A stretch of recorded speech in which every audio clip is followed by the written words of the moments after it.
और चलिए अब खबरों में आगे बढ़ते हैं और बात आज कर रहे हैं सबसे पहले जबरन धर्मांतरण को लेकर के, जिस पर अब सरकार की तरफ से इस पर कोशिश की जा रही है और कैबिनेट में धर्मांतरण विरोधी कानून जो है उसको लाने के लिए प्रस्ताव पर मोहर भी लगी है। दरअसल राजस्थान में मुख्यमंत्री भजनलाल की कैबिनेट बैठक में धर्मांतरण विरोधी बिल को मंजूरी दी गई है। अब बजट सत्र में सदन के अंदर यह बिल लाया जाएगा। जबरन धर्मांतरण करने पर 10 साल तक की जेल की सजा होगी। मर्जी से धर्म परिवर्तन करने पर भी 60 दिन पहले कलेक्टर को इसके बारे में जानकारी देनी होगी। इसके बारे में एक रिपोर्ट आपको दिखाते हैं।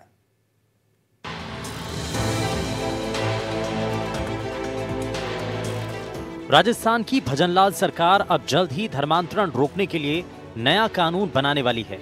इसके लिए आगामी विधानसभा सत्र में विधेयक पेश किया जाएगा। इस विधेयक में कई कठोर प्रावधान जोड़े जाएंगे ताकि धर्मांतरण को रोका जा सके। प्रदेश की भजनलाल सरकार ने यह फैसला कैबिनेट की हुई बैठक में लिया।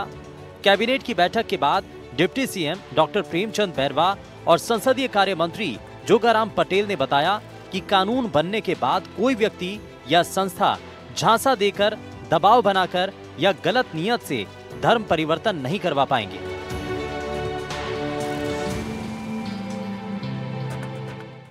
मुख्यमंत्री भजनलाल शर्मा की अध्यक्षता में कई बड़े फैसले लिए गए हैं। डिप्टी सीएम खुद हमारे साथ हैं, प्रेमचंद बैरवा। सर, क्या कुछ जो 9 नीतियां हैं, क्या कुछ इसमें महत्वपूर्ण है? देखिए, मैं आपको 9 नीतियां के बारे में बताऊं तो हमने आज हमारे यशस्वी मुख्यमंत्री हमारे सम्मानीय भजनलाल जी ने जिस तरह से 9 नीतियों इसे कैबिनेट की मीटिंग में लाए गए, उसमें राजस्थान MSME नीति 2024, राजस्थान निर्यात संवर्धन नीति, राजस्थान एक जिला एक उत्पादन नीति 2024, राजस्थान AVGC अक्षर नीति 2024, राजस्थान पर्यटन इकाई नीति 2024, राजस्थान खनिज नीति 2024 और राजस्थान एमसेंड नीति 2024, राजस्थान निर्यात प्रोत्साहन नीति। इस तरह से एक बहुत 9 एक साथ लाकर और कैबिनेट में आज प्रस्ताव लाया गया है।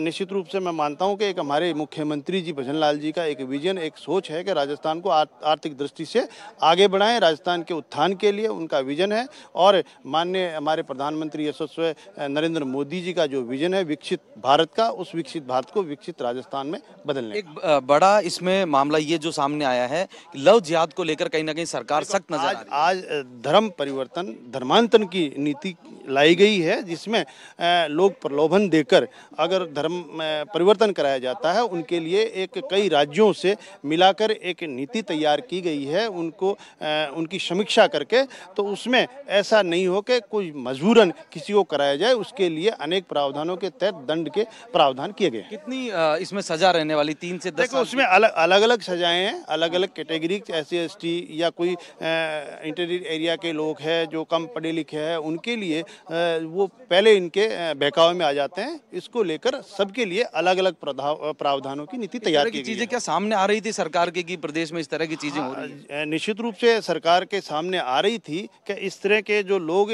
जिनको अज्ञानता में इस तरह का काम धर्म परिवर्तन करा दिया जाता है, तो इसको देखते हुए नीति तैयार की गई। SC/ST की जमीनों को लेकर भी अब जो प्रस्ताव, ये भी बहुत बड़ा फैसला हमारे यशस्वी मुख्यमंत्री जी ने लिया है कि SC/ST के लोगों की जो रूपांतरण कन्वर्जन का जो काम है वो सरलीकरण किया गया है। उसमें उसको जिला लेवल तक के अधिकारियों तक चक्कर नहीं काटना पड़े, एक तहसीलदार को उसका पावर दिया गया है और वो अपनी कन्वर्जन करा के और अपनी जमीन पे कोई भी उद्योग धंधा, कोई भी होटल्स वगैरह कुछ भी कर सके। इससे आपको लगता है कि SC/ST जो समाज है उसमें भी उसको फायदा होने वाला है? निश्चित रूप से फायदा होगा कि वो कन्वर्जन कराने में कई इतने दौर उसको जाने पड़ते थे कि वो SDM से लेकर लंबी प्रक्रिया थी, उस प्रक्रिया को सरलीकरण करके और एक अच्छा उनको राहत प्रदान की गई। इसके लिए रोजगार की भी बात आप कर रहे थे अभी, कितना आपको लगता है कि जो 9 नीतियां, इससे राजस्थान में बेरोजगारों को रोजगार मिलेगा, नई नीतियों से फायदे होंगे लोगों को? निश्चित रूप से हमारे एमसेंड हुआ, हमारे कई जो माइंस की नीतियां करी है, उसमें हमारे लोगों को अलग अलग प्रकार से रोजगार मिलेगा। जी देखिए, ये थे डिप्टी सीएम प्रेमचंद बैरवा, जिनका साफ तौर पर कहना है कि लगातार धर्म परिवर्तन जैसे मामले जब सामने आ रहे थे, उसको लेकर आज जो है प्रस्ताव पारित किया गया। इसी के साथ साथ प्रदेश में बेरोजगारों को लेकर रोजगार की, चाहे वो पर्यटन नीति हो, चाहे खनन नीति हो, इन नीतियों में भी कहीं ना कहीं बदलाव किए जाएंगे और जो नई नीतियां आएंगी उनके मार्फत कहीं ना कहीं युवा बेरोजगारों को रोजगार देने की बात है। वहीं SC ST की जो जमीनें थी, वो एक लंबी प्रक्रिया होती थी उस जमीन का कन्वर्जन करने के लिए, उसमें भी काफी हद तक जो है इस प्रस्ताव के माध्यम से सरलीकरण करने की बात कहते हुए दिखाई दे रहे थे। क्या होंगे प्रावधान? राज्य सरकार ने मतांतरण पर किया प्रावधान। धर्मांतरण के इरादे से शादी को अवैध माना जाएगा। अपराध गैर जमानती और संज्ञेय माना जाएगा। जबरन धर्मांतरण कराने पर 10 साल तक की कठोर सजा का प्रावधान है।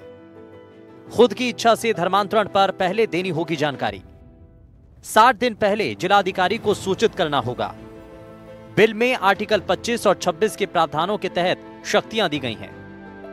बिना सूचना मतांतरण होगा अपराध। निरक्षरता का फायदा उठाकर मतांतरण करना अपराध माना जाएगा।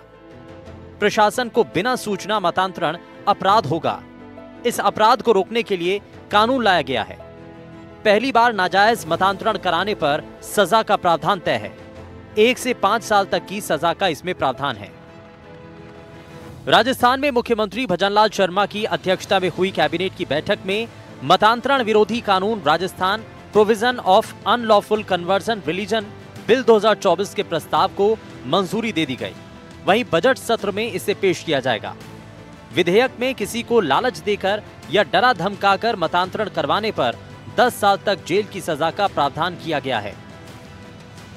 कितनी सजा का प्रावधान? SC ST शख्स के जबरन मतांतरण पर सजा। जबरन मतांतरण कराने पर 3 से 10 साल तक की सजा होगी। बार बार मतांतरण कराने पर कड़ी सजा के प्रावधान भी हैं। खुद की मर्जी से मतांतरण पर भी कानून बनाया गया। 60 दिन पहले कलेक्टर को इसके बारे में जानकारी देनी होगी। ये राजस्थान की सरकार ने, कैबिनेट ने कल एक प्रस्ताव पारित किया है। किसी का भी प्रलोभन के आधार पर और जबरन धर्मांतरण न हो सके, तो राजस्थान सरकार के इस फैसले के साथ में हम सब लोग साथ खड़े हैं। इस तरीके से कांग्रेस EVM पे टिकने बोल रही है महाराष्ट्र।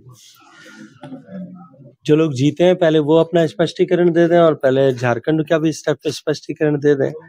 ये सब खिसियानी बिल्ली खंबा नोचे की स्थिति है और ये पहले ही बता दिया गया था। माननीय प्रधानमंत्री जी ने भी सभा में कहा था, माननीय गृह मंत्री जी ने भी कहा था, मैंने भी आपके सामने उस दिन कहा था जब मैं महाराष्ट्र के चुनाव परिणाम आने वाले दिन सुबह यहाँ से जा रहा था, तब मैंने आपसे कहा था कि शाम तक EVM बदनाम हो जाएगी। तो EVM को बदनामी मिल रही है। आने वाले समय में अभी तक जब चुनाव हारेंगे तब तक EVM को इसी तरह से कोसेंगे। दरअसल कोई व्यक्ति धर्म परिवर्तन के उद्देश्य से अगर शादी करता है तो पारिवारिक न्यायालय ऐसे विवाह को अमान्य घोषित कर सकता है। इस कानून में अपराध करने पर गैर जमानती प्रावधान भी जोड़े गए हैं। वहीं अगर कोई व्यक्ति अपनी मर्जी से धर्म परिवर्तन करना चाहता भी है तो 60 दिन पहले जिला कलेक्टर को इसके बारे में जानकारी देनी होगी। क्या है मतांतरण या धर्म परिवर्तन? कोई शख्स अपना धर्म छोड़कर दूसरे धर्म से जुड़े। दूसरा धर्म अपनाने की कई वजह हो सकती हैं। कई बार लोग अपनी मर्जी से मतांतरण कर लेते हैं। मतांतरण के बाद अपनाए धर्म का शख्स पालन करता है। भारत का संविधान हर व्यक्ति को अधिकार देता है। कोई भी नागरिक किसी भी धर्म को अपना सकता है। आपको बता दें कि देश के कई राज्यों में मतांतरण विरोधी कानून लागू है। ये गुजरात में 2003 में, हिमाचल प्रदेश में 2006 में, उत्तराखंड में 2018 में, उत्तर प्रदेश और मध्य प्रदेश में 2020 में और कर्नाटक में 2021 में लागू किया गया। और इन राज्यों में इस कानून के तहत मतांतरण के लिए अनुमति लेना जरूरी है। वहीं ओडिशा में सबसे पहले 1967 में मतांतरण कानून लाया गया था। फिलहाल अब राजस्थान में भी इसको लेकर रास्ता साफ हो चुका है। Bureau report, NDTV Rajasthan.